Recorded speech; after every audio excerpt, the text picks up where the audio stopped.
40 kilometre Siliguri কৰিডৰৰ সৈতে মাটিৰ তলেৰে যোৱা ৰেলপথ নিৰ্মাণৰ দূৰদৰ্শী প্ৰস্তাৱে চিকেন স্নেকক সুদৃঢ় কৰি ভাৰতৰ বাকী অংশৰ সৈতে উত্তৰ পূৰ্বাঞ্চলক সংযোগ কৰাৰ এক সুৰক্ষিত পৰিবহনৰ পথ সৃষ্টি কৰিব।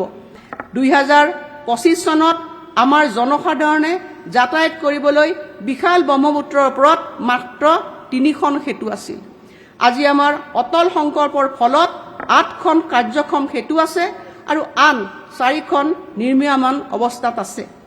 আমি গুৱাহাটী উত্তৰ গুৱাহাটী সেতু, গেটৱে অফ গুৱাহাটী নদীত যাত্ৰী টাৰ্মিনেল, লোকপ্ৰিয় গোপীনাথ বৰদলৈ আন্তঃৰাষ্ট্ৰীয় বিমানবন্দৰত নতুন টাৰ্মিনেল আৰু জ্যোতি বিষ্ণু আন্তৰ্জাতিক কলা মন্দিৰ নিৰ্মাণ কৰিছো, যিবোৰ হৈছে অসমত নতুন প্ৰজন্মৰ আন্তঃগাঁথনি। ভাৰত চৰকাৰৰ সৈতে এক ঐতিহাসিক অংশীদাৰিত্বৰে আমি এলানি অভূতপূৰ্ব অভিযান্ত্ৰিক নৈপুণ্যৰ জৰিয়তে অসমৰ দৃশ্যপট সলনি কৰিবলৈ লৈছো।